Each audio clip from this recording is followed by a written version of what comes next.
Thank you for watching Conscious Consumer Network. The live stream broadcast is free to view. You can pause and rewind live broadcasts to catch up, or view shows at a later date by accessing our free archives of all shows. Check out our broadcast guide to see what's on. You can show your support by donating to our network support fund. Follow us on Facebook and Twitter, or subscribe to the monthly newsletter for updates. We thank you for supporting free and independent media.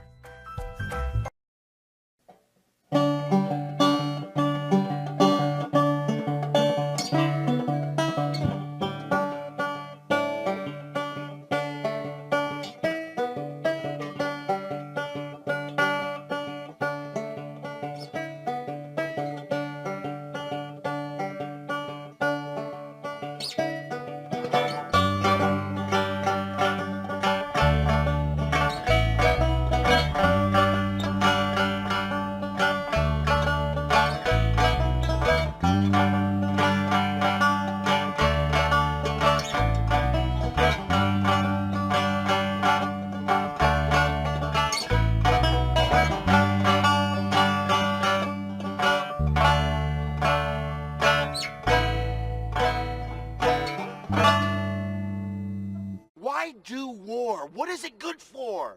Absolutely not! Wow! Yeah! What is it good for? Absolutely not! Say it again, y'all! War! Good God, y'all! What is it good for? I find it good for absolutely nil! Is an enemy to all mankind. The porn world blows my mind. Life is much too short and precious to spend fighting wars these days. War can't give life, it can only take it away. Good God, y'all. What is it good for? Absolutely nothing. Say it again, y'all. War. Yeah. What is it good for? Absolutely nothing. Listen to me. Peace, love, and understanding. Tell me, is there no place for them today? They say we must fight to keep our freedom, but Lord knows there's got to be a better way. Good God, y'all. What is it good for? Tell me. Say it, say. Good God, y'all. What is it good for? Stand up and shout it.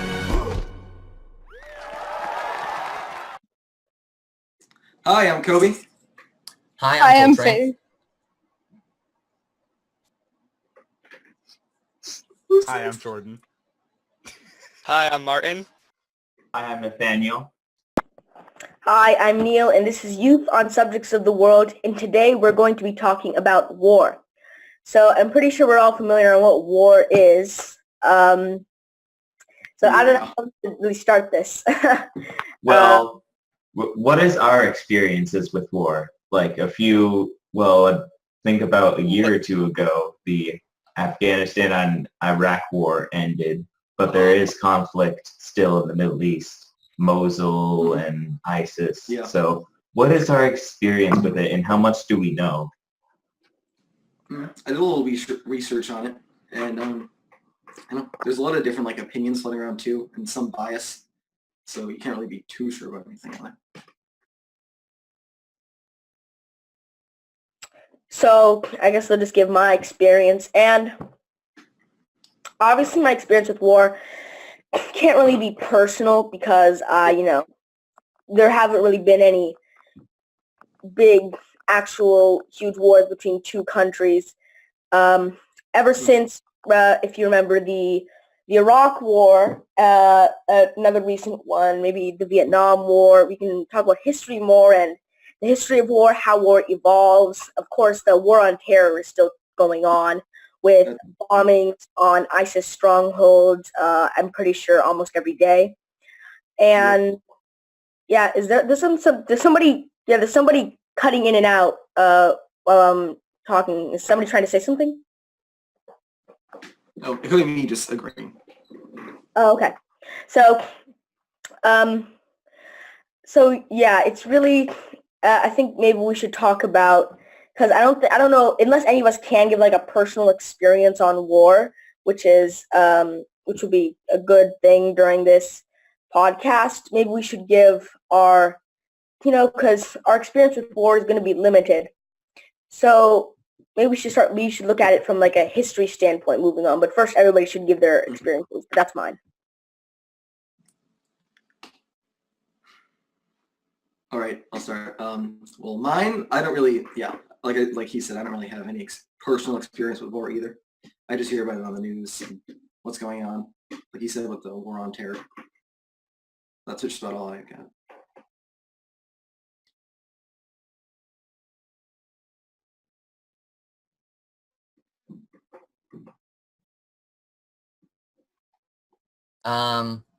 I don't, again, none of us are, I think, old enough to even go to war.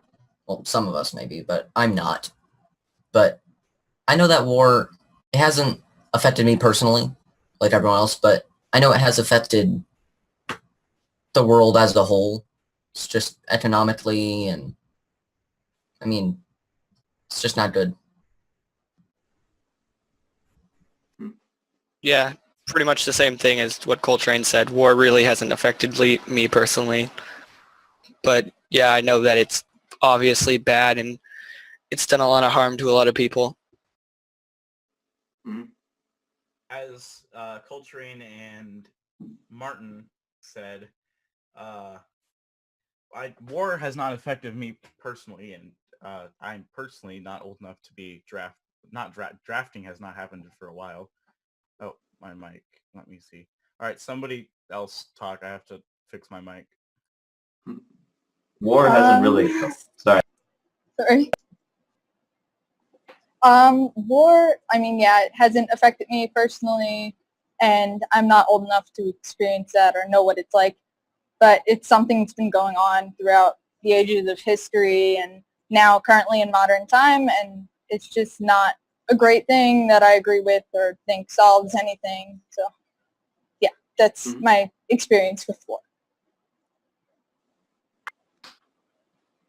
My experience with war is the same as everyone else's here. Like, I was born in 2003, so after 9/11, and in 2003, I believe the U.S. declared war on Afghanistan or Iraq or terrorist groups in that area, but other than that, nothing else. How's this for mic volume? That's good. It's good. Is it too loud or? It's fine. All right, cool.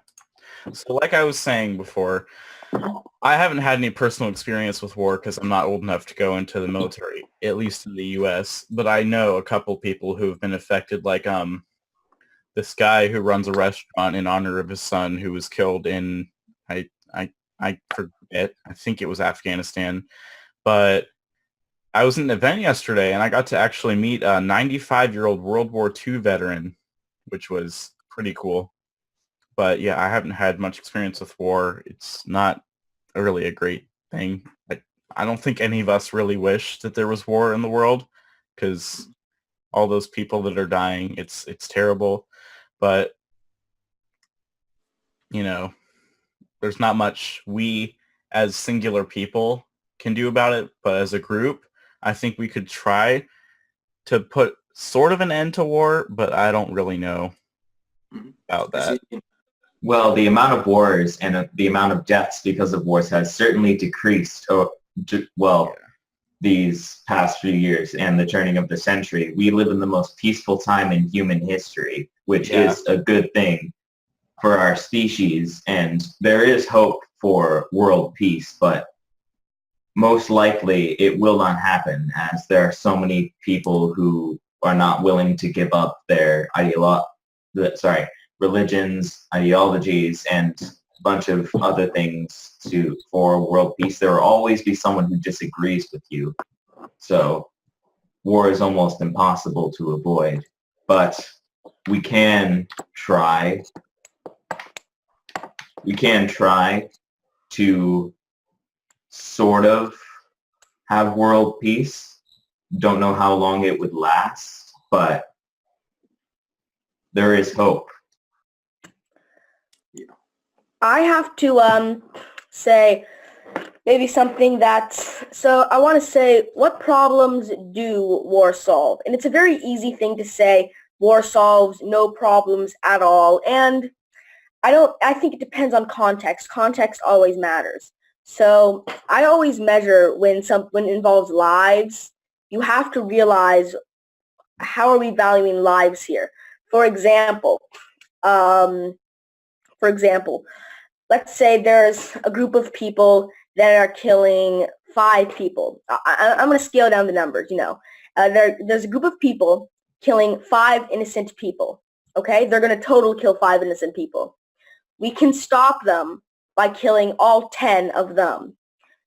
And I think most of us would be able to realize that that is probably just because of the fact that even though more death is being caused, they were the ones to bring death upon somebody else. They were basically, I don't want to say use the words like they brought it upon themselves, because no one wants to bring death upon themselves, but they were trying to end somebody else's life. And I think most of us can see that as a justifiable cause of action. Now, when it comes to warring between two countries, it gets a lot more complicated because you have political climate, economical climate, and then you have actual moral ground. And the problem is, I'm pretty sure it's hard to say, okay, let's kill on moral ground. It's such a stupid and weird sentence, right? Because saying, let's kill based on morals, it's a really weird thing to say, and it doesn't really feel right, because killing can be moral. That doesn't make any sense. But you could technically maybe argue that to help save somebody else. Killing one person to save 2 people. That's what is known as, a moral gray area. Or maybe not a moral gray area. Maybe a lot of people, they would say, of course that makes sense. But the point is, when it comes to warring between 2 countries or, multiple countries, it gets a lot more complicated because it isn't just based on morals. It's based on economy, politics, and maybe in morals. So politics, that would be, I'm pretty sure, a bit of a political war. There is, of course, the military-industrial complex. That's more economical. But I think, correct me if I'm wrong, but I think maybe an example of a war fueled by politics would probably be the Cold War, which isn't really a war, so let's not even go there. Probably maybe the Vietnam War. I believe the Vietnam War was started when Vietnam would the North Vietnam wanted to have a communist regime, and America occupied South Vietnam, and they theorized basically that if Vietnam went communist, then this was a byproduct of the Cold War basically, it was kind of like Cold War because it was communism versus, capitalism. But if Vietnam went communist, it was a theory that a huge part of Asia would also go communist, and it would be a huge political and probably economical blow as well. So then that's why the whole thing started. And it was seen as very, very, very unethical because of the fact that we were going there saying, hey guys, you're going to be a capitalist. Why? Because we're America. And yeah, it was damn commies. Are doing this stuff, and China backing. I don't know if Soviet Union, maybe it was basically one communist power was backing North Vietnam, and we were backing South Vietnam. Basically, not even backing, just we were putting our troops in there massively. And the Viet Cong were actually, and they're just a bunch of people there that would, in villages, you could go to a village and there would be a child or just a regular person be walking around and pull out a gun and just start killing soldiers. So if you're a U.S. soldier there, you really had no idea what the frick to do, because you could walk into a village that's already occupied by U.S. troops, and you could have a child come up to you, act all friendly, and pull out a gun and potentially shoot you in the face, because the Vietnamese people didn't really want this at the time. And a lot of people, they just hated the frickin' Americans, and it was just a whole shit show. And obviously it ended up failing. Vietnam ended up, we just pulled out of there. We just totally 180'd, and Vietnam, I believe it's a communist power right now, or something along the lines of that. No, nothing's really true socialism or communism nowadays, other than China, I think. And even China's, or North Korea is probably the best example of like a true socialist. We're not even a socialist. North Korea isn't even a socialist state. It's like a true. It's like it's a all. I don't know what the word is for, all power to one body. I forget the word. But basically, that's an example of a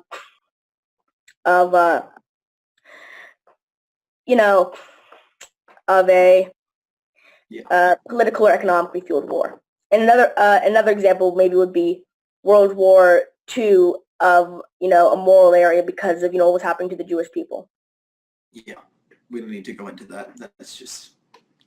That's bad stuff. So in Vietnam, yeah, the reason we went against is because we were at the Cold War with Russia at the time, and we did not like communism, and we just wanted to keep Vietnam away from that. That was basically our motive. That's a good one. So earlier weren't we talking about how we were going to go over some of the good things about war, and then maybe after that we talked about things that are bad? Any of you want to do that? Yeah. Before we really get deep and depressing, I want to bring up something that I saw a while ago about kind of a war. And I'm not sure how real this is, but if you look it up, there's a Wikipedia article about something called the Great Emu War. I heard about this. Where there were two soldiers. I forget. I don't know. I don't think they were U.S. soldiers. I think it was in Australia. It was like 10,000 emus.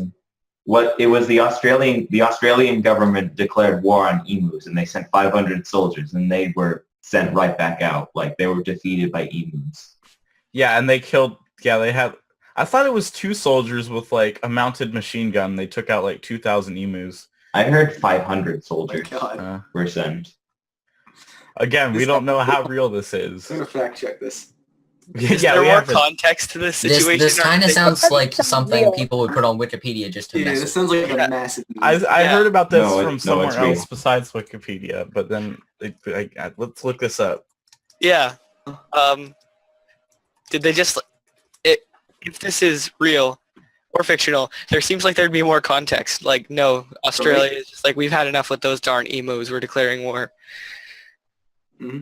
There'd be an actual reason that they'd have.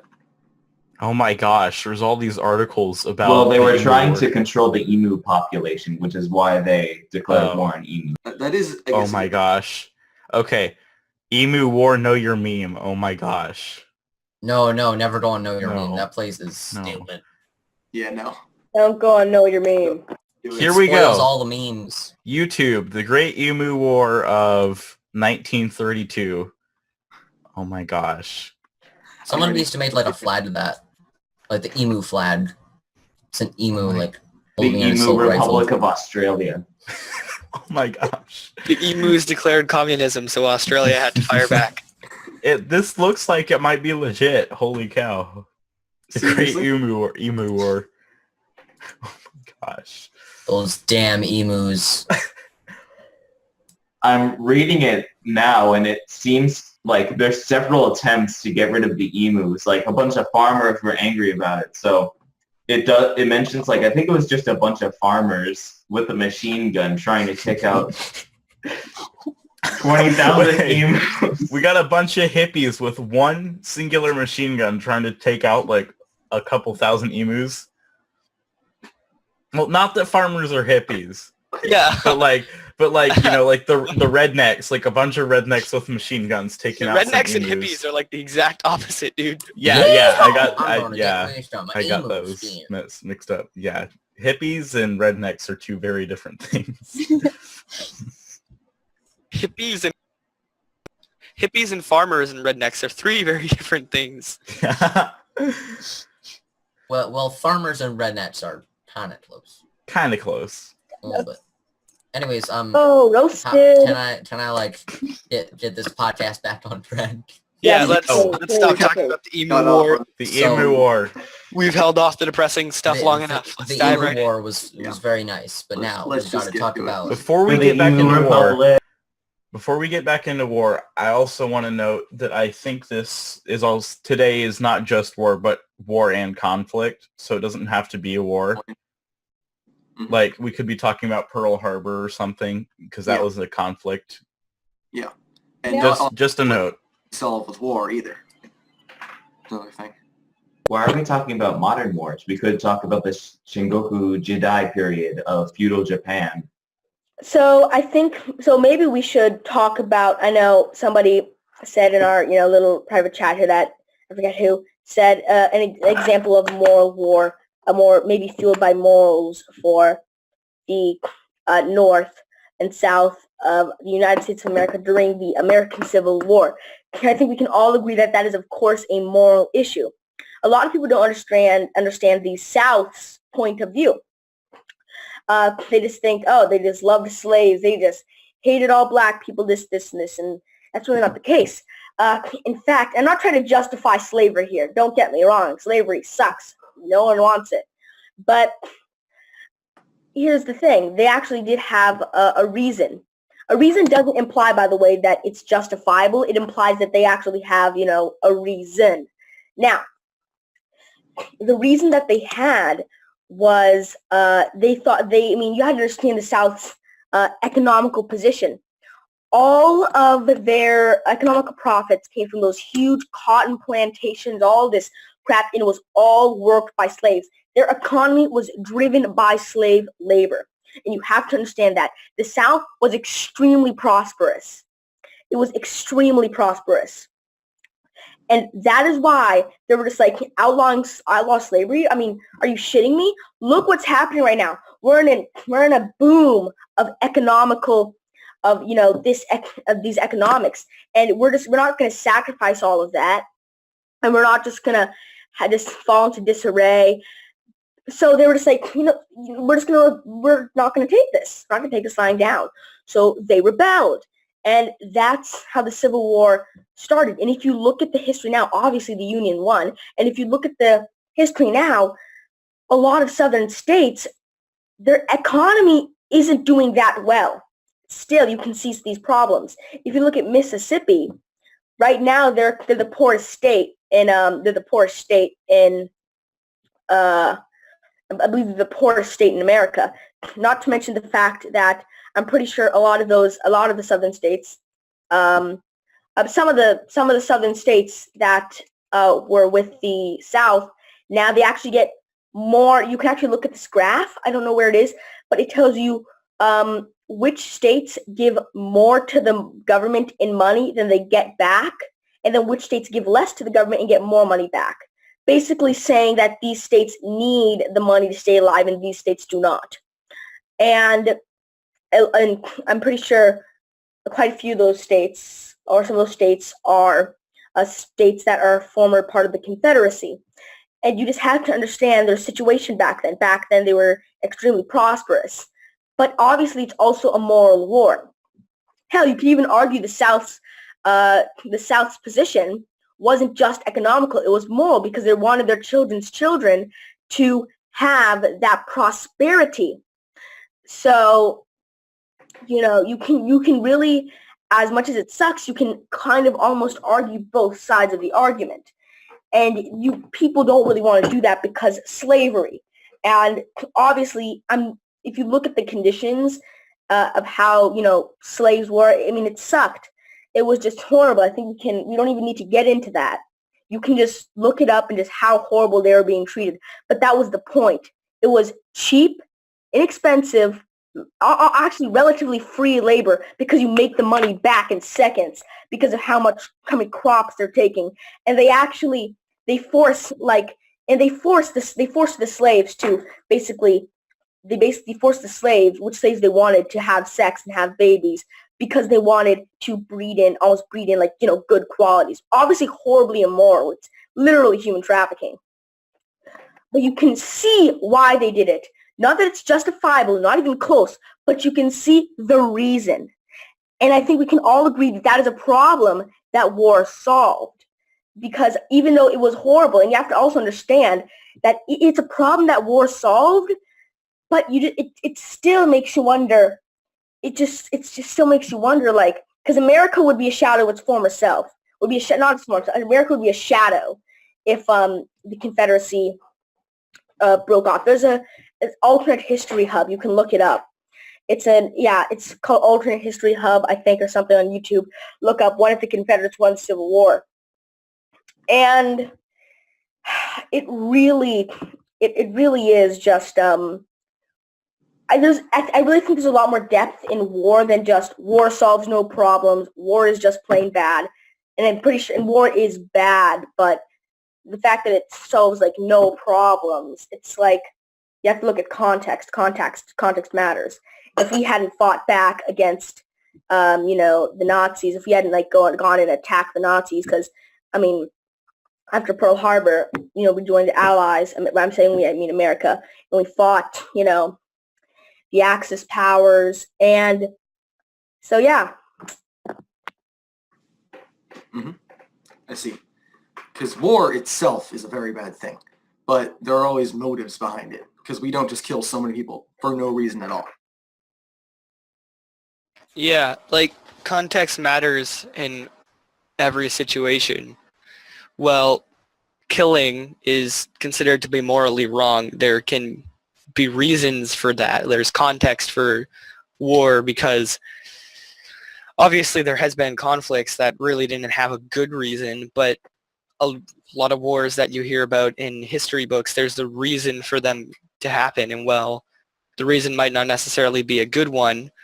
Usually there's something morally right about the outcome of the war. Like, if we hadn't gone to war, like Neil said, if we hadn't gone to war with the Nazis, for example, there would still be all those terrible things happening over in Germany, and maybe even more here. Yeah, sometimes war is needed to protect ourselves or others, or to just enforce good ideas and good policies and such. Like what Neil was talking about, like slavery, like fighting to stop slavery, that was really good. Like, people can't just have slaves. That's horrible. Yeah. And so we fought to, I don't know, make people stop. Yeah, but it's also another thing you need to take into account is a lot of these wars, it was 18-year-old kids fighting these wars for their leaders. Like, it was people not much older than most of the people on this podcast fighting for their lives and for their country and it's really hard to think of how like great the outcome was when so many lives, innocent lives, were lost because of war. And it's a lot easier for us to say that it was a good outcome because, as far as I know, none of us have had personal relatives affected or killed by war, unless we have. But Martin, you just said that some people that are not a lot older than us, and honestly, unfortunately, that's wrong. If you look at the Revolutionary War, it's people younger than us that are fighting and that fought in this. And people could say that's the end goal. America did this. America's now America because of that. But holy freaking crap. If you looked at all the kids that fought in the Revolutionary War, and Martin, you're right. If you look into the people that fought in the Civil War and how freaking young they were, and they didn't have any idea what they were doing. A lot of them didn't. They just thought they needed to protect, Southern prosperity. It really was. I mean, war is a shit show, okay? I mean, you can put a little bow on it, but it's still going to be a shit show. Now, the end goal may be, overall positive, but this is a huge case in does the end justify the means? And, I mean, even if you look at, everybody has a justifiable reason. The Nazis wanted to basically steal the Jews' money and just wanted to steal the Jews' money so they could, But Neil, I'm sorry to interrupt you, but that wasn't the only ideology. the only reason they had to go into war. Another reason was that the German people were beaten were beaten back from an empire that once was really powerful. So they were trying to gain back the land and resources they once had, not just to kill the Jews, but but identity because they wanted to take they basically wanted to take a bunch of the money and prosperity from that to make Germany an extremely powerful state. That was one of and Hitler basically portrayed the Jews as stealing all of their money. Stealing all of the money and just making all the bad things to Germany happen. And that's one of the reasons that all that happened. Yeah, he basically blamed that entire group for the problems Germany had and why they weren't the empire they used to be. But that wasn't the only. But that's not the only time anti-Semitism has existed.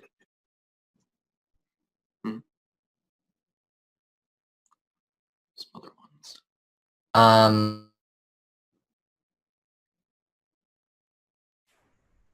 Oh, sorry, I lied out for a second. I wanted to change the subject for just a moment, if that's okay.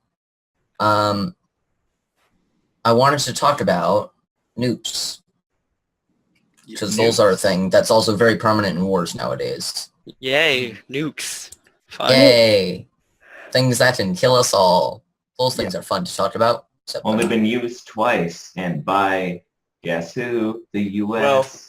Yay! Hold on. We're great at using nukes. They've been used in war twice, but they've been used for tests a couple more times than twice. Yeah, but they But haven't. if we're talking about as an actual weapon of destruction in a war, then yeah.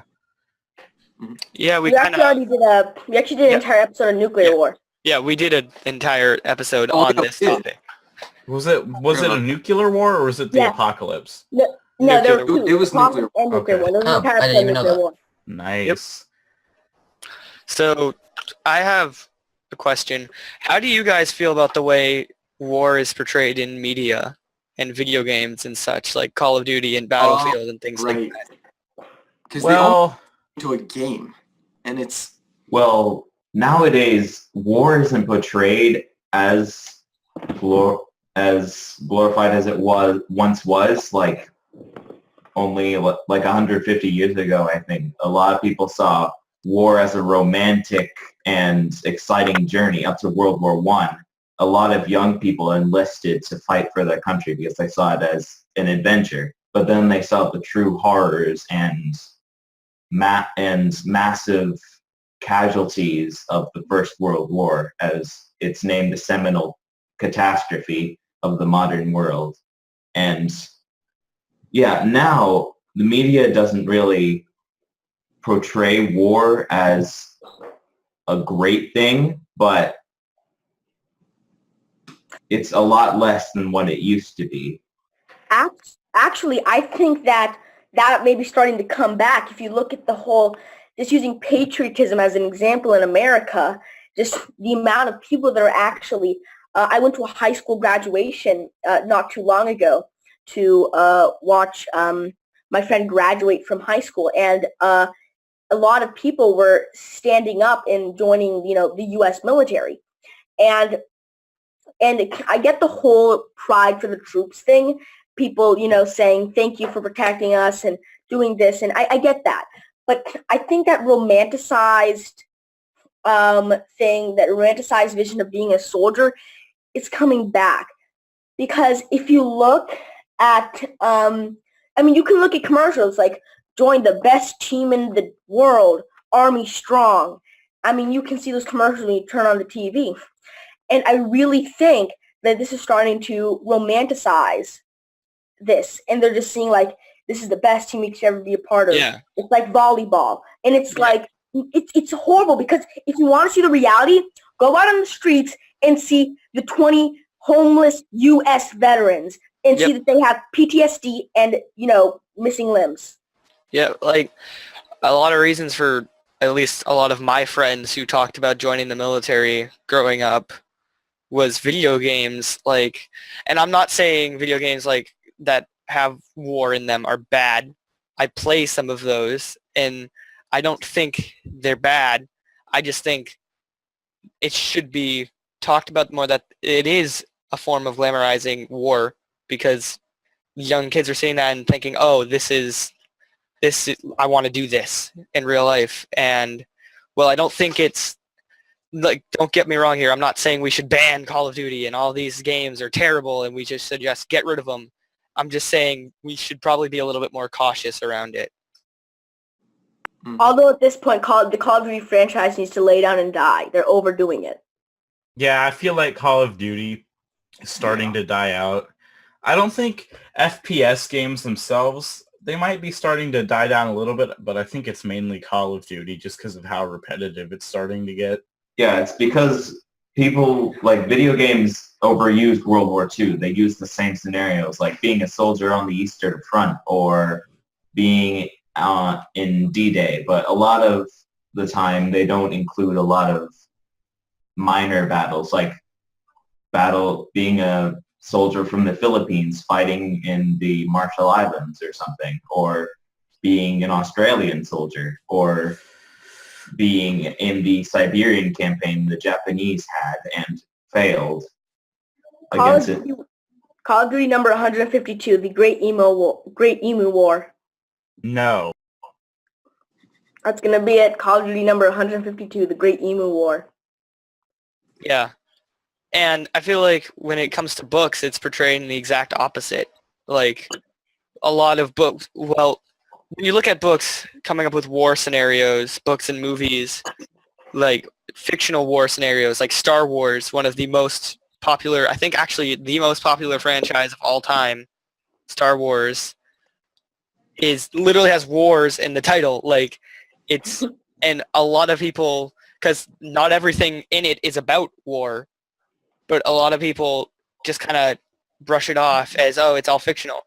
But the newest one that just came out in December or maybe November, Rogue One really got you to see, hey, Star Wars isn't like, all this stuff isn't just lightsabers and flashy lights and fun. There's casualties in every war. And in books like The Hunger Games and stuff like that, where there's a lot of bad things happening, usually at some point or another they make you aware of that. Yeah. And if we're going to talk, I'm going to continue on, but before we get into stuff like this, I just want to say, even though people have had just over half a year to see Rogue One, let's try not to, like, spoil anything, like, from games or movies or whatever for anybody who hasn't seen it yet. Let's just do that. So, But yeah, I definitely agree. Like, the Star Wars movies up until Rogue One were, like, oh yeah, we got the cool kids swinging their dollar store bubble wands at each other, and then we have Rogue One showing the real brutality of the Empire that you never really saw except in maybe a little bit of Episode 3 towards the end. But it really showed how brutal war can be and how not everybody makes it out alive every time. It doesn't always end, well, and I just kind of spoiled it. Dang it. I think that movies and books both portray wars in a much more serious tone than video games do. And yeah, you're talking about the Hunger Games. I read the Hunger Games books, and damn, yeah, they can get depressing towards the end if you see the people that are dying.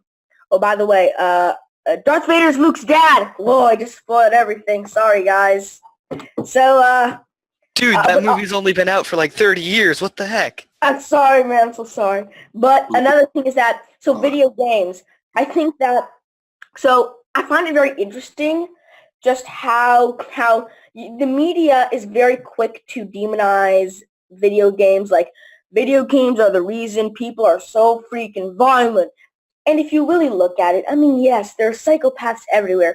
But if you're the kind of person that's going to go out and, stab somebody because you play Grand Theft Auto, I'm pretty sure that something else is probably going to trigger you other than a video game. Yeah, like a good example of that happened recently was at a Comic-Con.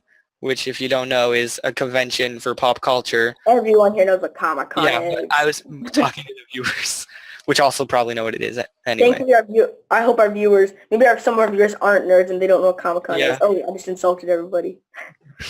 Nerds is not an insult here, man. I'm But a nerd. yeah.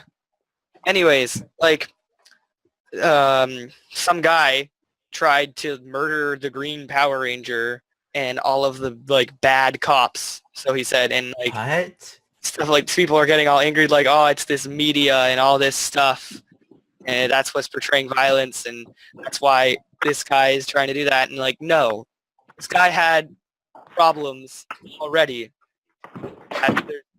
He's gonna do that. He's probably going to do that whether or not Star Wars exists. Also, I wanted to lead into something there. It was that the reason, I think a big part of it is that the media is so quick to demonize video games when it comes to this. But oh yeah, military, army strong. You never see the media saying, hey guys, maybe you shouldn't be romanticizing this. You know, maybe you shouldn't be romanticizing this because this is a big deal. And you're basically, convincing kids to, join up in the army. And you never see the media doing that. And obviously, this isn't a question because of, the reason why. The media is biased and they want to get clicks. But the whole point is that I think the romanticizing of war is starting to increase. And we really some of us aren't remembering just how crappy war really is. I mean, World War II, Jesus, the death counts. Look up a video, well, don't look it up if you don't want to be depressed as hell, but you can look up on YouTube a video called Death Count of World War II, and it puts into example every single person that died. And it's just so it's just mind-boggling how many people die. And it really, really makes you question, does the end justify the means, especially when it comes to killing other people, and especially when it comes to drafts, it comes to being drafted into the military. A good example of media portraying the war in a bad light is the song One by Metallica. Like the lyrics to that and the music video to that and the book it's based off of all really put that into perspective and show war is not such a good thing. Yeah. Something I thought was interesting was like with movies like Independence Day or Armageddon that are like against aliens, how everyone on Earth, like all the countries just go together and it's like world peace immediately. But there's none of that when it's like a country against country. It's just weird how against the different species, how in movies it portrays that we could all just come together like that and be fine. If you A look scenario like Independence Day couldn't really happen because there's too many divides in modern civilization, like with Israel and Palestine putting aside their differences and fighting this alien threat would probably not happen. Even the Jewish government even testified this when it came out. Independence Day is more of an American movie than anything, showing that America is the unifying factor for the world. Yeah. If you look at movies like a more recent one like Arrival, I didn't watch all of it. I watched parts of it. I didn't watch the whole thing. But you look at the countries tried to unite, but then they started I think China started to go its own way and it caused a lot of conflict. Like they started to take action by themselves and separate themselves from the other countries. And it's, that almost caused a really big conflict because they were trying to remain peaceful with the aliens. Then the Chinese almost, shot one of the things down. And I think that it's a bit more realistic how the countries might try to unite, then one of them's going to want to go their own path and ignore the other countries. Yeah, Yeah. I think there would be a lot of opposing opinions between different countries with that. There's a lot of talk about, if we need to, we'll unite against a common enemy. But that doesn't always happen. there's always going to be people who have different opinions on different things, and not everyone's going to see the common enemy as a common enemy. Just because the majority see this as a bad thing, some people are going to remain neutral or think it's a good thing.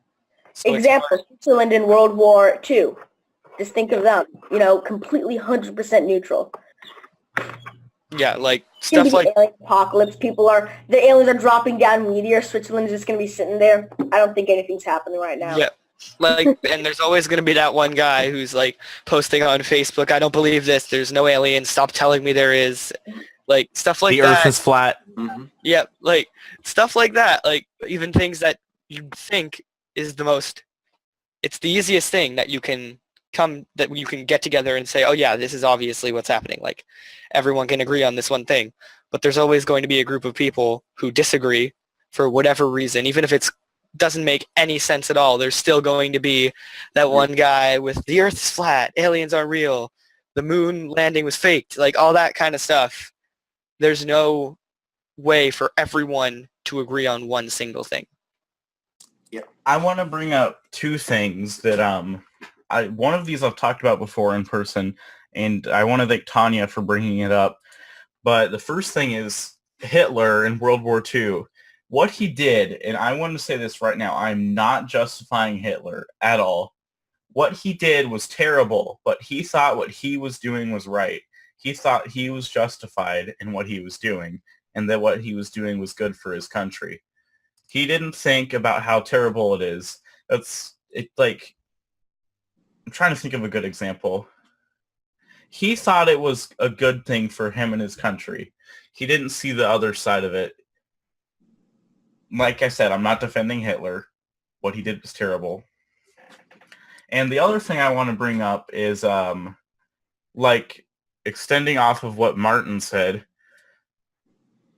about, I want to talk about 9/11 and, how all these people have all the conspiracy theories about, like, it was our government. Like, I was doing some research about 9/11 for today, and apparently there was some people. I saw one news outlet call it some fake news about CIA agent confessing that he helped bomb the Twin Towers on 9/11 before he died, and they Yeah, called it fake I news. always find those ridiculous. Like, Yeah. why would the U.S.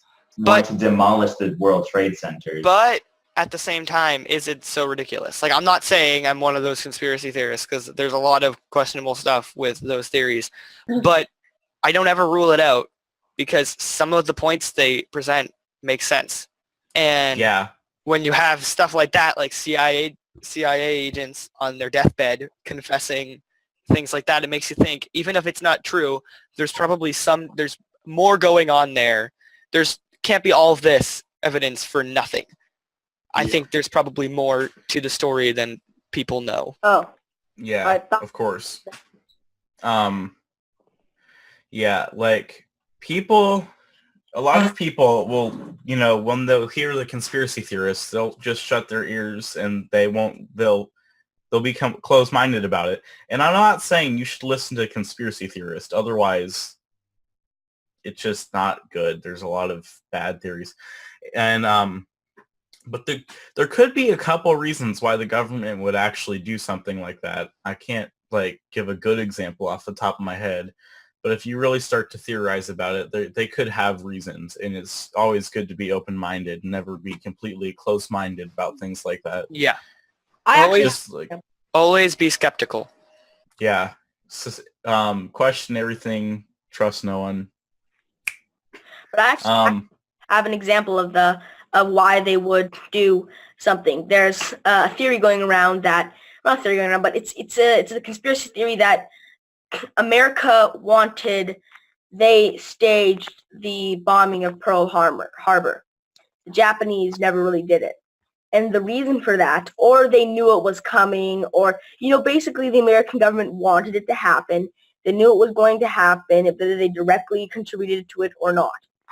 So basically, or they provoked the Japanese in some way. You know what I mean? And the reason behind this is because America wanted to join World War II. They wanted their country to back them. Yeah, but nobody backed it. Yeah, exactly what Martin said. They wanted the country to back them, but nobody did. Nobody really wanted it to happen. But the second Pearl Harbor was bombed, everybody was like, "Let's get these bastards." Well, look what they did to us. Let's kill them all. Yep. And everyone rallied behind it. Public approval of the war skyrocketed, and America officially went to war. That's the same reasoning that a lot of people have for 9/11. 9/11 was an inside job. Yeah. Like to raise morale. Yeah, basically to get the country like behind their ideas. Like I think I'm skeptical to that. I'm skeptical that they had a hand in it, but it wouldn't surprise me as much as it might surprise some people that they knew it was going to happen, or at least had some sort of awareness about it. They did know it was happening. The Japanese government actually contacted the U.S. government saying, yeah, this is going to happen, but the U.S. government didn't have enough time to act on it. And also, the U.S. government would not want to go to war. The Neutrality Act after World War I sealed that, and countries would not, and the United States would not be able to delve in European affairs or foreign affairs, which is why Lend-Lease and a bunch of other things with resources, giving it to Britain and France, played a huge part in the Neutrality Act. A lot of the time, the U.S. giving resources to Britain were stretching the boundaries of the Neutrality Act. Which is perhaps, and the thing is that, we can never really know, because who can know when the public things come out, take MK Ultra as an example. If you look at the crap that the CIA does, it's not all too surprising to think that they would let this happen. We're talking about human experimentation when it comes to MK Ultra. So, it's not that all surprising if it is true. Not to mention, it's basically the same thing. Look, America dropped 2 nuclear bombs, all right? It's not all that big of a deal compared to that, to simply let one military base get bombed, even though it's horrible. You just have to understand that. But anyways, I don't know if we want to go to break soon, because we're almost at the halfway point there. Yeah. I think we could go to break. Before we go to break, I want to mention one more thing. Yeah, when Neil was talking about how the U.S. government could have known about Pearl Harbor, and how Nathaniel brought up that they just didn't have enough time to react. Did not have enough time to react. If you look at I don't know if any of you guys have watched The Imitation Game or know anything about Alan Turing, but when they cracked Enigma, which is what the Germans used to communicate, they knew about a lot of the incoming attacks and stuff. But if they reacted too soon, or if they started reacting and defending themselves against all those attacks, the Germans would know that they had cracked Enigma.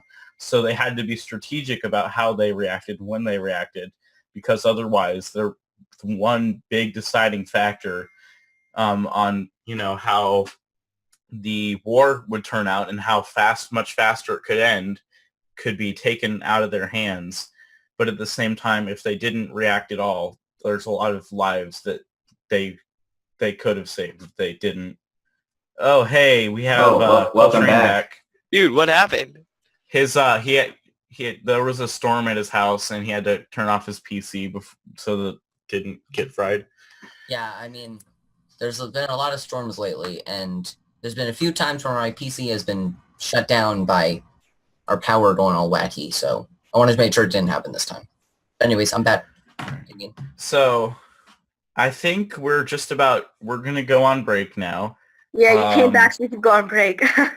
Yeah, so we're going to go on break now, and we'll see you all in just a bit when we get back from the breaks. Make sure to stay tuned in for the break, and yeah, bye. So let me ask you a question about this brave new world of yours.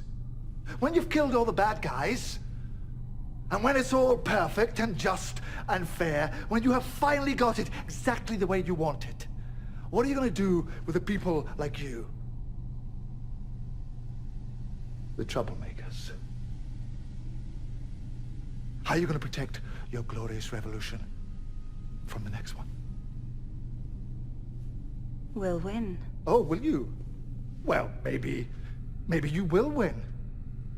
But nobody wins for long. The wheel just keeps turning. So come on. Break the cycle. Why are you still talking? Because I want to get you to see, and I'm almost there.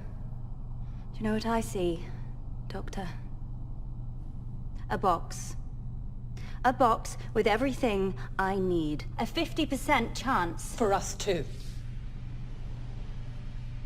And we're off! Fingers on buzzers! Are you feeling lucky? Are you ready to play the game? Who's gonna be quickest? Who's gonna be luckiest? This is not a game! No, it's not a game, sweetheart, and I mean that most sincerely. Why are you doing this? Yes, I'd quite like to know that too. You set this up, why? Because it's not a game, Kate. This is a scale model of war. Every war ever fought right there in front of you. Because it's always the same. When you fire that first shot, no matter how right you feel, you have no idea who's going to die. You don't know whose children are going to scream and burn. How many hearts will be broken? How many lives shattered? How much blood will spill until everybody does what they were always going to have to do from the very beginning? Sit down and talk! Listen to me, listen. I just want you to think. Do you know what thinking is? It's just a fancy word for changing your mind. I will not change my mind. Then you will die stupid. Alternatively, you could step away from that box. You could walk right out of that door and you could stand your revolution down. No. I'm not stopping this, Doctor. I started it. I will not stop it. You think they'll let me go after what I've done? You're all the same, you screaming kids. You know that? Look at me. I'm unforgivable. Well, here's the unforeseeable. I forgive you. After all you've done, I forgive you. You don't understand. You will never understand. I don't understand. Are you kidding me? Of course I understand. I mean, do you call this a war, this funny little thing? This is not a war. I fought in a bigger war than you will ever know. I did worse things than you could ever imagine. And when I close my eyes, I hear more screams than anyone could ever be able to count. And you know what you do with all that pain? Shall I tell you where you put it?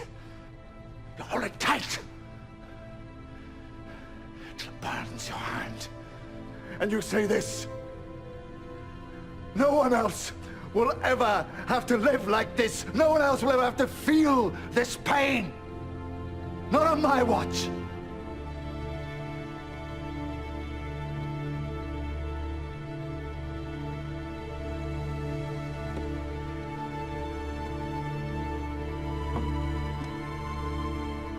Thank you. Thank you.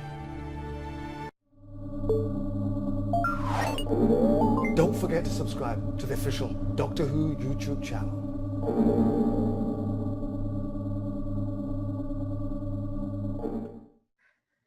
Hello, everybody. Hey, we're back from the Hey. break, and we're here to talk about death and war and mass destruction. What And money. are we here to talk about more of the resources needed to Mhm.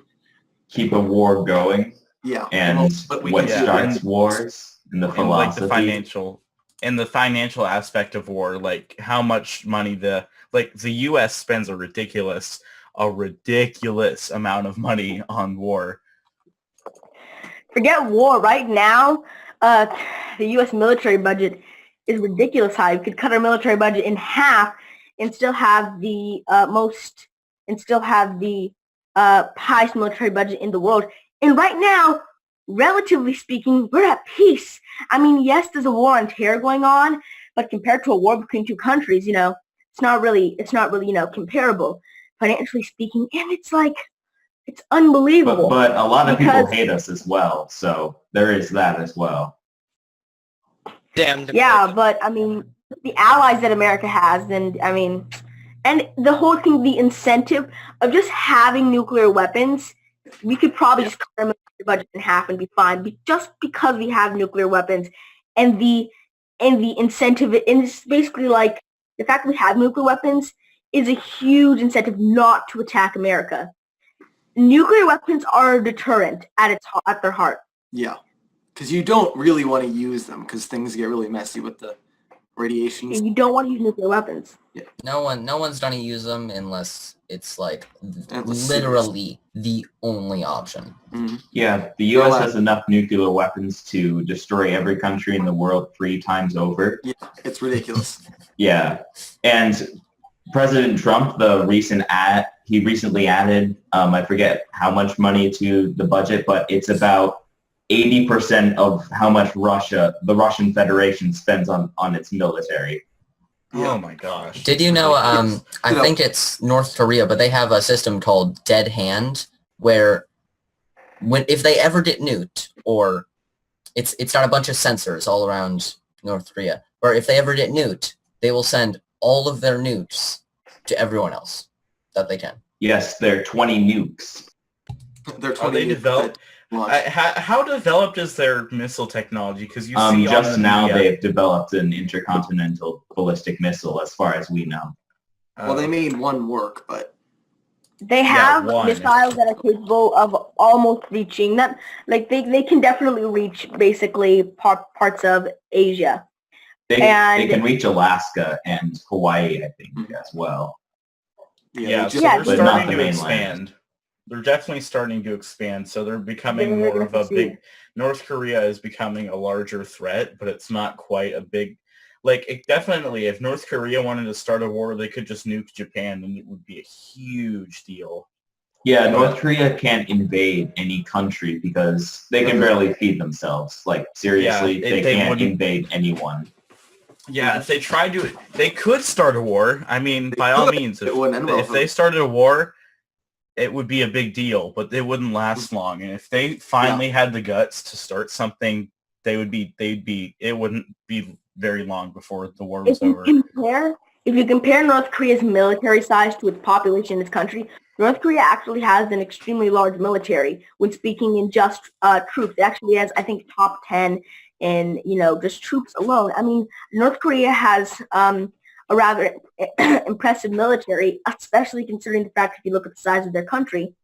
But the thing is that their technology isn't too well, their economy isn't too well, because of the fact that they don't really have any good foreign relations other than China. Also, of the fact that they don't have any really real allies in war. All over the world.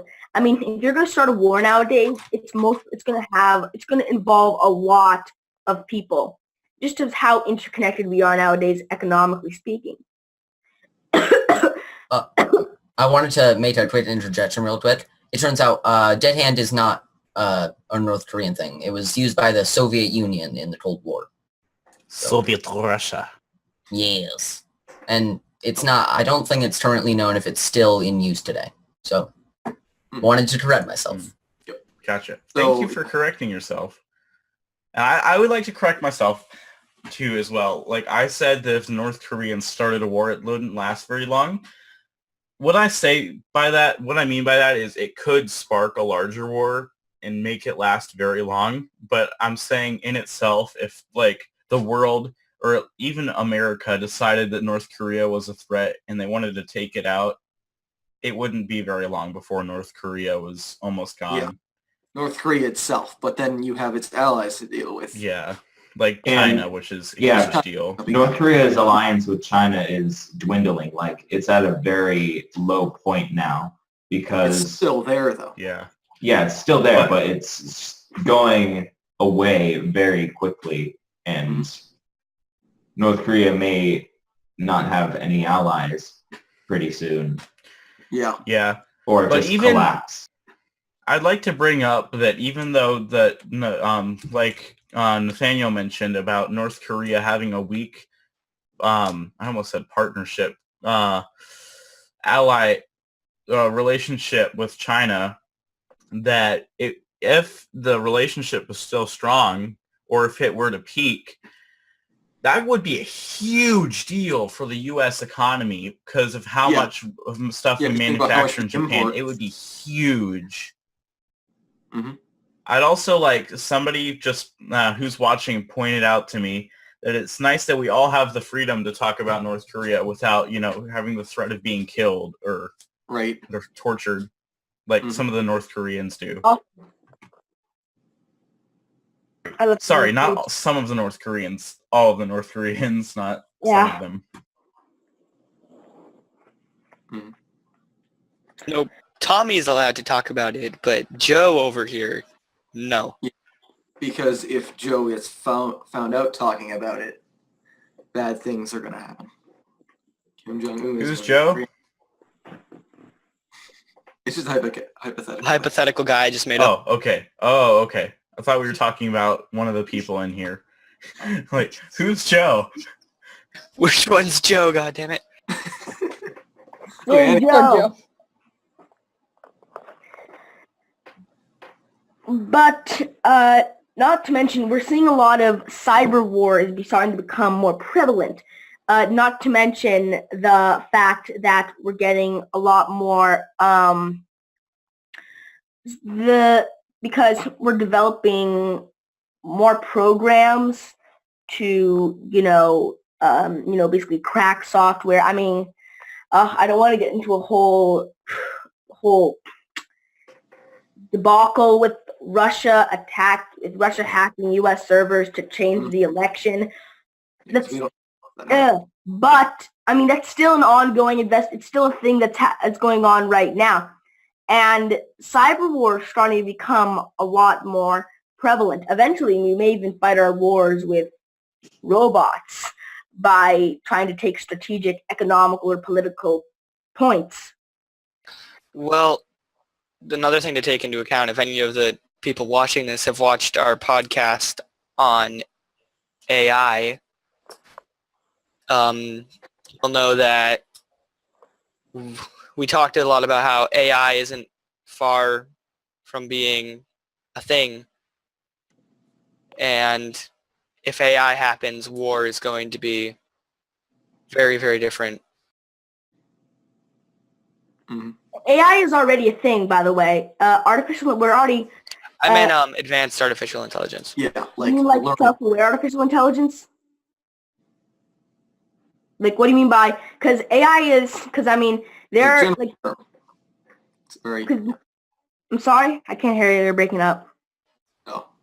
Like the advanced intelligence, I don't remember the exact term for it. There's a term for Like it. sentient intelligence? Yeah, where it's far past our capabilities to comprehend. So even if that... So I think even if that... Kind of saw something behind me. But I think that even if that is possible, because it is debatable if that will happen. But if it does happen, we have to ask ourselves where it could go. Obviously, there's the whole Terminator thing, basically saying that Terminators are gonna kill everybody. But there's... I'm gonna interrupt you real quick so that we can get back on the normal topic. But actually, it's very, very, very likely that it will happen, and I can give you some links to some videos about it, and the podcast we actually did on it a couple months back. I cannot wait till robots take over because then I won't have to do anything. But once we have robots into our society, we are getting into where should robots have rights? Should they be involved in the legal? Yeah, this is getting off topic. This is getting off topic, but really quickly, I'm just going to say, if AI gets to the point where it's our intelligence, AI does not have the same limitations that humans will have. It won't be long. It could be hours before AI gets way more advanced than we are. And then we won't have to worry about us giving them rights. We'd have to worry about them giving us rights. But a really quick thing is that how AIs will play in war. And that could be, we could potentially see the end of human war because of the fact that, like I was just saying, robots picking strategic points, robots strategizing for themselves, and hell, we may even see an end towards self because of artificial intelligences debating in the marketplaces saying, oh, why do you have a problem with me? This is the problem. Let's fix that without doing war. Let's do this. Exchanges. And basically, we could even crack faster than light travel because AIs can, solve a billion problems in a second. And we could see the end of war there. And obviously, the Terminator thing, maybe they'll kill us all.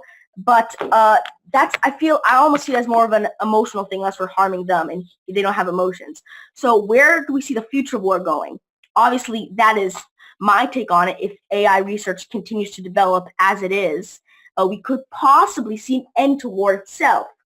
And even the end to humans needing to be in workforces and implementing a worldwide minimum wage if humans just getting a minimum wage salary for doing nothing because AIs take all their jobs. Real quick though. Where do you see war going? I feel like we're in a bit off topic. Like, shouldn't we just kind of be talking about the present, maybe a bit of the past? But that's way in the future. Well, why shouldn't we? It might not be that. War itself. Why can't we talk about where war is going? Because obviously, war is going to affect us the most in the future. Yeah. Yeah, that's true, but that could be its own episode. Yeah, I understand I think I understand both points. But anyways, to be a little bit, we were still kind of getting a little off topic. But yeah, like with the robot thing. Yeah, to be a little bit more on topic.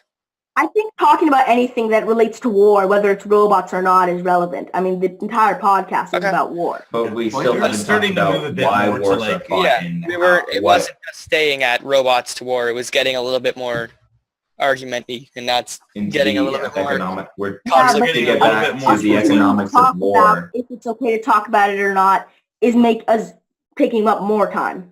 So maybe we should just say whatever is relevant. Well, the you're singularity. the one kind of started the... Okay, anyways, this is becoming an argument. We're going to talk about this later. Whatever. Okay, whatever. And anyways, so why don't we talk a little bit about the aftermath of war and what happens after a conflict ends? But shouldn't we talk about the economics of war and why wars are fought? We didn't really... let's cover that, and then we'll move on. Start with the beginning and why wars are fought.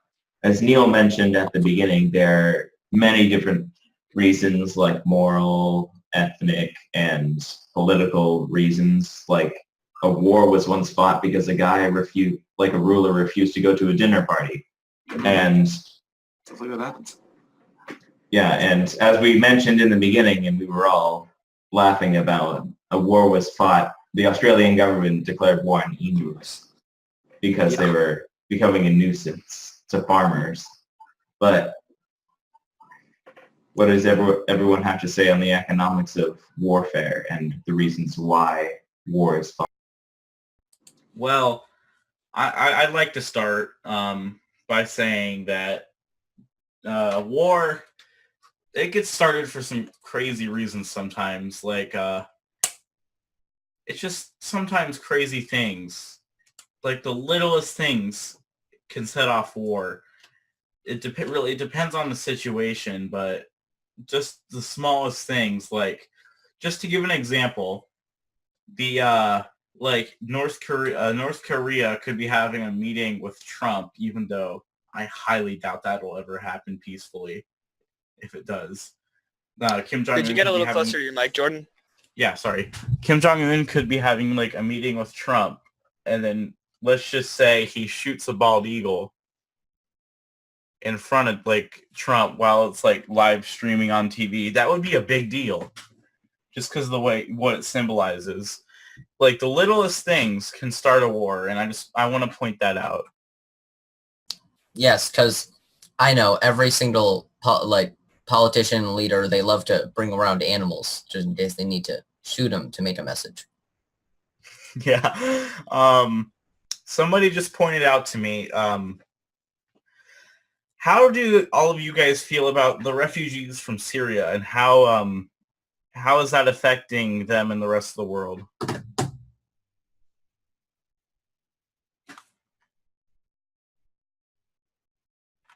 how does this, okay.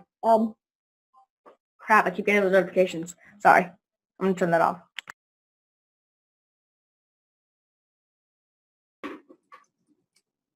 Just going to do some Because, research. we have all these refugees flooding in from other countries, and it's a big deal. Yeah. Because if, let's just say that this is just an example, the majority of Mexico became under siege by some other government. Yeah. And a lot of the Mexicans had to come over to the U.S. That would be huge, not only on the economy, but with Trump wanting to build the wall, that would be a huge deal, and all the rigmarole we'd have to go through to figure out how we would do that. So that's a good. And that on its own could start its own war. Mm-hmm. That's a good way to put in perspective. Like if Mexico became Syria, like the whole rebel situation was going on there, it'd be like you said, it'd be a big deal everywhere. And they wouldn't just come to the U.S. Like you've seen all the countries that are affected by just the Syrian refugee crisis because they're over in the Middle East and it's everywhere.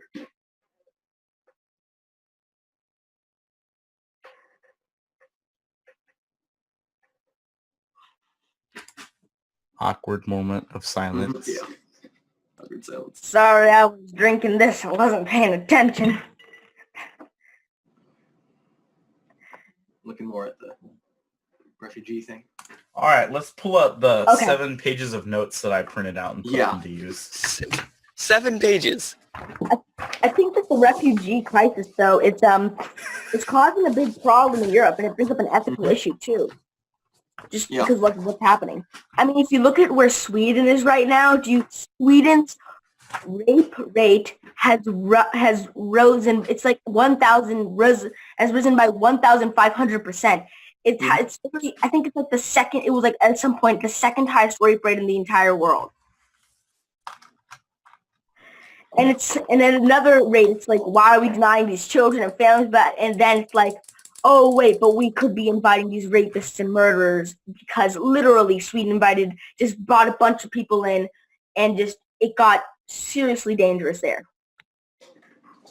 Mm-hmm. And it just shows you the aftermath of war, just the side effects of war, just how it leaves so many people in the dust. Yeah. Very true. And it just comes back to does the end justify the means? And you don't really know. Because... Go ahead. A little bit on does the end justify the means. I'm going to go back a little bit to World War I, and a lot of the soldiers who were in the war at that time did not know what they were getting into at all. And the aftermath of that was absolutely terrible. If you look at how many people were affected by that, all the veterans who fought, and a lot of them died, and some of them were crippled and with PTSD, and they had no idea what they were getting themselves into by doing that. And it's really dark and depressing to think about, because it's not what you usually think about when you think about war. But when you really think about it, the aftermath of war is not almost as bad, but still really bad. Another thing is, do you guys know what shell shock is? Shell shock? What? Shell shock? Oh, yeah. Yeah, shell shock. It was prominent in World War I, where in these huge shells, one of these huge artillery cannons were fired. And, it's called a shell, what cases the bullet. And it made such a huge BAM noise, and the ground would shake. And there were people that enlisted, they didn't know what they were getting into. That just plain weren't prepared for that. And what happened was they just go insane. Mm-hmm. They just sit there. You look up World War I shell shock, go onto Google Images, and it's creepy. There's one image of a guy sitting like this. It's like he's just doing this. He just doesn't know. They just snap right there. They're just not prepared for that loud noise, the reality of where they are, the guns being fired at them, firing guns at somebody else. And and they snap right there. In that mental condition, it was literally like a mental condition at the time because it's like PTSD, but in the current moment. Yeah, and they didn't know what PTSD was. They didn't know it was a thing back then. Yeah, they didn't know it was a thing, and this was PTSD to the nth degree in the current moment. So what ended up happening was that they would, after the battle or something, the commanding officers would go up to these people like, what the hell were you doing? You just sat there smiling, and you didn't shoot a single bullet. You didn't do crap. What are you doing? And they would just sit there not knowing what to say, just do nothing. And they would get treated like deserters, and they would get executed. Seriously. The people that got shell shock would be executed. When you said shell shock, I thought you were talking about the game on Steam for a second. There's a game on Steam called Shell Shock. Yeah, it's like little tanks that you aim little projectiles at each other using that you have to aim the projectiles at each other. It's a turn-based. That doesn't sound historically accurate. It isn't. But I'd like. Sorry, Kobe. Go ahead.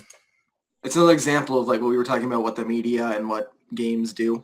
They make it seem less terrible than it really was. We need to go back and point it out. The title itself is almost like a little bit like almost even consider it poking fun at that condition. Yeah, because because now we know what that is. We just researched it and talk about it. And we know. But I still stand by the point that I think the worst thing towards it is the worst thing, like getting people to join the military right now and that aren't prepared for it. It's probably the Army strong, best team in the world, and patriotic. You should really, really, really go join the military. It'll make you a better person, better human being. I think that's a lot worse than the video games. Yeah. When it comes to getting unprepared, people that maybe shouldn't really be going into the military, going in.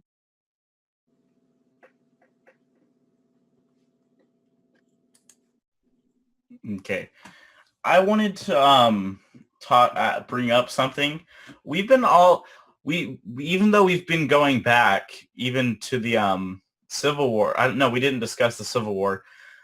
We went back to about World War I. We've been talking about fairly modern wars within about 100 to 200 year range.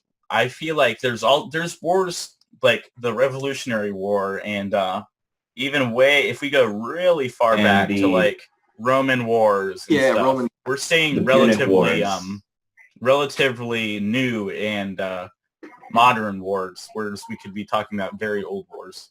Like the 100 years of ceaseless civil war Japan had, otherwise known as the Shingoku Jidai period. The Dark Ages in Europe, where countless leaders rose and fell. Mm-hmm. The Trojan Horse. Where they I think maybe that one city. Because we've been trying to talk about wars that affect our lives more and affect more recent things. But if you want to talk about past wars, I'm game. Well, what should we talk about? Real quick. Go ahead. Past war, like real far back wars, it's like there's enough of them and it almost could be its own episode. Like youth on old-timey wars or whatever. Like there's enough, that's a classy title. There's enough information there and stuff to talk about that it's kind of hard to cover like on the second half of a podcast, and it feels out of place. I also want to bring what, Neil? We only have a quarter of the podcast left. Yeah, I also want to bring up that how like the Trojan Horse and all these other past wars, how much they have affected the way we fight wars today.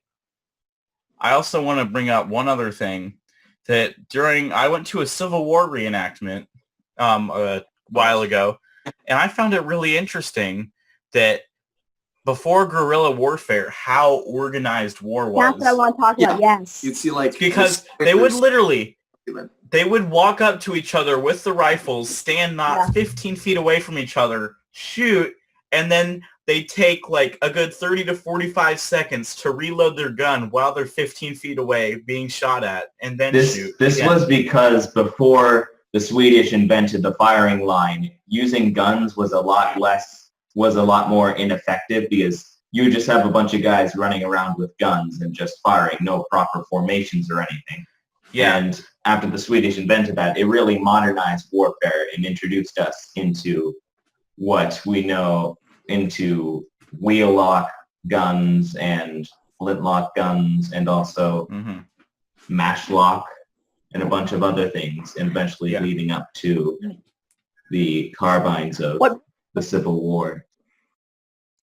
What really brought guerrilla warfare into its prime, not prime, but it was really brought guerrilla warfare into the spotlight and made it like basically the fighting method in a way, was the Revolutionary War, and how America really just the British, you know, they would get up in like a line, like you were just saying, get up in a line, all shoot, stand there reloading, and the Americans would get into cover, bam, bam. There was had to be some organization, of course, but guerrilla warfare really I mean, there were other things like, you know, other countries sent their troops over to help build barricades, defenses, but that's another thing that really helped, was the fact of guerrilla warfare and just how effective it really was.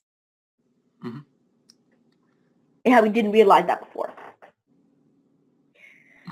Yeah, because, you know, before then, the firing line, I mean, it's pretty cool to see when you're at the reenactment and you have like 30 guys shooting replica guns at the same time in the firing line. That's pretty cool. And I'm not saying it wasn't effective in its time, but today it would be so ineffective because of how fast we reload. And like, it'd be everybody, one side would be gone before the other side could reload. It's just this is what happened during World War I, before wars had been fought exactly like that. And like, I don't know exactly what happened during a war before then called the Franco-Prussian War between Germany and France, but I believe they still marched in very tight formation. But World War I revolutionized warfare and got rid of the cavalry unit altogether. Yeah. It just makes you an easy target if you're all close together. In guerrilla warfare, really just, it's just, not to mention the fact that intimidation, the role that intimidation can play in warfare too. And I think it's a lot more scary to see some crazy guys with a bunch of face paint on them coming at you, bam, bam, bam, like from anywhere, hiding out in the bushes, screaming at the top of their lungs. Then, you know, dun, dun, dun, you know, march of people ready, aim, fire, like all in a drink it, sipping your tea while you wait for your friends to finish reloading on the battlefield. I know, right? That's what they do. They be one's intimidating and one's not. Can you guess which one is? Actually, I think if there was a bunch of people marching at us, I think that'd be pretty scary. I'd be especially pretty if they had like big Yeah, riot but I'd be more shields. scared if there was like a bunch of people with face paint on their face running towards me with guns, screaming at the top of their lungs, saying, "I'm gonna kill you." What about people in Roman armor with spears covered in blood? I would be terrified. I just pull out. This is America. I'd pull out a gun and be like, "Come at me, bro." Come at me with your spear. The Romans would nuke us. Yes, the Romans were known for their intercontinental missiles. Yeah. Like what? What would be amazing is if there's like a small territory still owned by like the Roman Empire or like the Byzantine Empire or the late Roman Empire. That would be amazing. Romans and the Nazis I'm gonna look that up. That sounds interesting. I tried looking up like the new Roman Empire movement in the world, but I couldn't really find anything. Caesar's Legion, bro. Okay. Yeah. All out. You know what we're doing? We might like slowly shift back on topic to the modern wars and our how was war the beginning and the aftermath of wars. But how is war? How does everyone think war is going to affect, like our children's, or even us? Do we see a war that could happen in our lifetime? Obviously, nukes present, a possibility. How far are we away from world peace? Will we ever get there? And by world peace, I mean it's like I don't mean like everybody just sits around, no one murders anybody. There may be some minor wars going on. That's probably always going to happen. So yeah, so what do we think? Where do we think war will be? When do we think world peace will happen, if ever? What do we think will be the cause of it? Will there be one big war to end all wars? What do you think, everyone? Well, if there were to be another like world war, it would be over very quickly because there's nuclear weapons now. Wars aren't fought. If there were to be a world war, it would not be fought how any other war in the past would be fought because everyone would be dead very quickly. That's one of the reasons why there hasn't been a war, because mutually assured destruction, like people Yeah. don't want to all die. The problem with that is, I don't think if there was another war, we would, like a World War III, we would immediately go to nukes. I mean, if we want to go to the nuke front, it's becoming more of a threat than I think a lot of us realize it is. Like if we look at Fallout or things like Fallout, like a lot of games and movies now are, the world went into a war and we basically nuked each other until we destroyed the world with nukes. And now, we survived for a while, but now we have to work to try to put the world back together like it once was. And I think that even though it's in like movies and games and stuff, that threat is becoming a lot more prominent than people think it is. Yeah, this is something and it very well could happen. Well, once again, this is something that we covered in a lot of detail on the Nuclear War podcast. So we could also try and like steer clear a little bit of that one because we had that was what most of the podcast was talking about. I think another without nuclear warfare, you could just have a normal war fought in a big city, and you would have like a dystopia like that. I think nuclear weapons have really raised the prevalency of how terrorism, I think, is going to become the forefront of global conflict because of the fact that nuclear weapons are becoming more common, more accessible to countries. And where war could be going, obviously it could all end in one big bad apocalypse, but that's no fun to theorize about because you can just theorize in one word. We're all going to die. Well, not one word. Why did I say one word? That's three. Die. Maybe you need to they're all gonna die. Sorry, that's four. I'm a die. I'm an idiot. Yeah, all of us need to maybe learn some basic life skills in and one stop sentence. theorizing. I can explain the world in 2 words. Going to die. Lots of death. Theorize in 5 words. So another thing that maybe we talk about is will there be a war that could bring about world peace? It sounds stupid and dumb, but what will the last war be? What will the last war look like? Will there even be a last war? Right.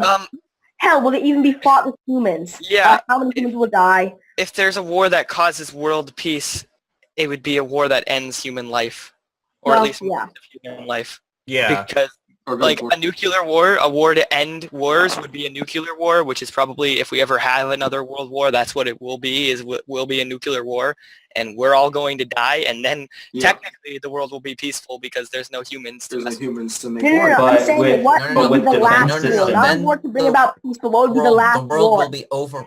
Are we so sure that the with final peppers. war would be fought with nukes? Like defense systems are getting more advanced that nukes could be obsolete. Well, I'm saying if humanity doesn't, this is not what I'm saying. I'm saying if humanity is not going to die out, let's theorize that we don't use the nukes in war, or we do, maybe we do, but basically it doesn't kill us all. What will the last war look like before maybe potential world peace? Didn't you say I think it was you on the Nuclear Warfare podcast that we've had, that the next war will be fought with weapons we can't imagine, and the war after that would be fought with sticks and stones? It was me that said that, yeah. Yeah. It was a quote by I forget whom said that, but this is a theory basically about what would be the war what would the potential last war look like? We should avoid nuclear weapons because obviously that's not exciting. You can just say, okay, we kill everybody. It's not really realistic to try and think of anything else to be a last war because it's either going to be nuclear weapons. I don't really think there's ever going to be a last war, but it's either going to be nuclear weapons or something that we have no way of knowing. It's possible that we may not use nuclear weapons, yeah, but I mean, since the beginning of time, humans have always theorized about what could be. So, there's no really harm in seeing how wars in the future will look. Other than nuclear weapons, of course, are we going to see just a war on terror continue? Is it just going to be more terrorist organizations? I mean, because those are really the ones that, don't involve, a possible nuclear apocalypse at the end of it. And how will even terror wars be fought? I mean, we could even, if we get robots, we could even see an end to terror wars because they're just terrorist organizations. They're not a country itself. And if there are nuclear weapons... We're moving off topic to like the singularity in nuclear weapons again. No, I'm not talking about singularity. I'm talking about how terror groups could be technically eliminated. Could potentially be eliminated. Well, I'm gonna say that if there is another like big war, it will be caused by a terrorist group. It could be. I'm not saying it definitely will be. It could be, but like if that happened, we got to remember it's hard to think about, but AI is a very real thing, and it's getting smarter, and it will be smarter than us at some point. And when that happens, who knows? I mean, no one can predict the future exactly. Tomorrow, the world could just explode. Like, it's almost definitely not going to happen, but like, there's really no way to know anything in the future. Yeah, but, they're also, even if AIs will get smarter than us, but, who knows if they'll kill us all. But the point is that if, let's say terror groups, since they obviously aren't a country themselves, if they were, they might get their hands on nuclear weapons, like North Korea. I mean, that would almost be an example of what a terror group would look like if they became a country with nuclear weapons. Because things are fought much differently when it's country versus country and terror group versus, an alliance of countries or a country. And you have to understand that a thing that could potentially happen is, let's say we invent battle droids that are basically just better than humans and everyone when it comes to fighting. Let's say they kill, terrorist groups and everybody has nuclear weapons. And we talk about how nuclear weapons could be deterrent. Could that almost be kind of like world peace if we're able to eliminate lots of terror groups with these superior warriors, not to mention the fact that if we have nuclear weapons that could, no one would want to have a war with each other, could we potentially see an almost world peace-like scenario from that? That's an interesting thing to think about, I think. Honestly, I think, sadly, world peace is impossible almost. Complete it's just in our human nature. Somehow start like little fights or wars. It's also not just terrorist groups. I mean, after the expansion and European conquest of the world, Africa is in turmoil. There's a lot of civil wars and genocides going on, and who knows, maybe the next war will be caused by another thing in the Balkans, just like World War One. I'm talking about like way in the future where most countries have nuclear weapons. I'm just saying, like, I think your scenario isn't very likely. Yeah, I don't think there will ever be actual world peace. I want to make that clear. I don't think there's ever going to be everybody decides to be, everybody's so happy and peaceful.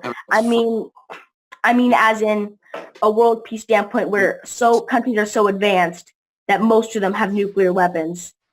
Okay. And that I see what you're saying, but we should probably move on because we've been talking about this for kind of a long time. I agree. Let's move on.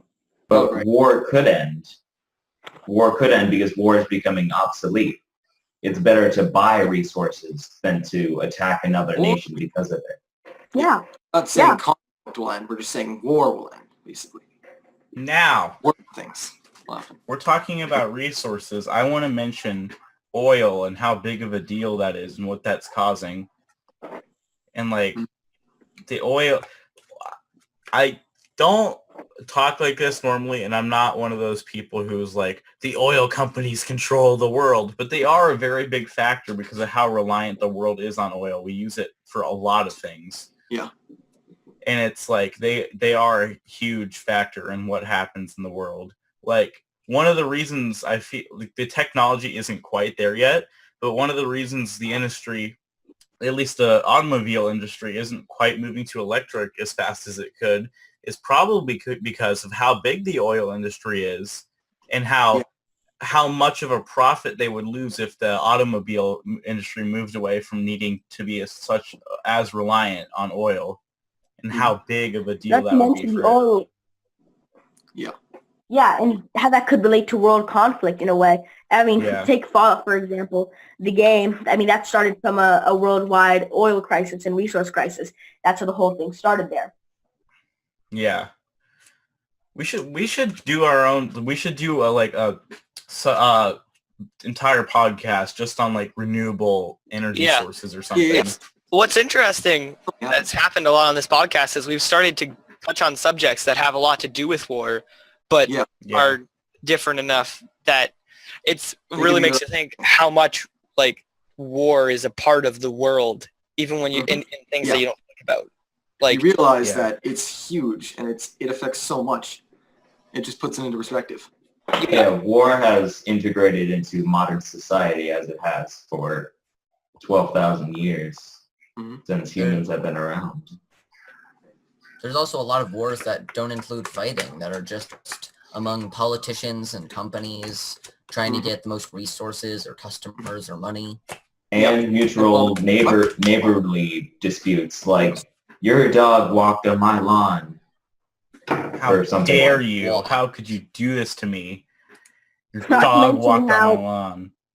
We were talking about like politicians starting wars for ridiculous reasons, and that really is true. It's so irritating to see, you know, how just how people can be so petty and just throw, you know, people at war. But war really is at this point a part of humanity, a good part or a bad part. You have to take the ends into account and the means into account and see where it ends up. So yeah, on that note, do we want to stop the podcast now? Do we want to give our closing notes? Yeah. Oh, Let's go. somebody who's watching before we end has pointed out to me. They sent me a message. They're watching. Water. At some point, our country or corporations can control our water. Do you think we will go to war over the Earth's water supply? Well, It's a fresh possibility. water. Yeah. It's very essential to human life. I think Yeah. we definitely could, yeah. I mean, If there was enough of a shortage, Yep. yeah. Well, Yeah. as water purification plants get more sophisticated, and as saving water is just a lot more efficient, I think as the future goes on, the possibility that decreases almost while increasing at the same time because of the fact that we may be running out. But I don't really see that happening all too much. It could be in the very far future. We maybe could see that happen. Yeah. On that note, I think we're going to end today's podcast. And thank you all for listening in. If you're on the podcast, thank you guys for watching. If you're watching us do the live stream, make sure to tune in on Wednesday, I think, for our next our stream. If you want to watch the stream, check out the Facebook page. There's a link to the stream there. And if you don't enjoy the podcast, that's thank you for listening. Wait, there's something going on Wednesday? What? And then What? It's on Wednesday. yeah, you thought something was on Monday. Isn't there one every Monday and Wednesday? No, only every Monday. Okay, never mind about Wednesday then. Sorry. Next one. My mistake. Don't Everybody listen forget to him. about it. All right. Other guy Thank you guys for listening. We'll see Nope. you next Monday. Make sure to Bye. tune in so you don't miss out. Bye. See ya. Bye. Au revoir.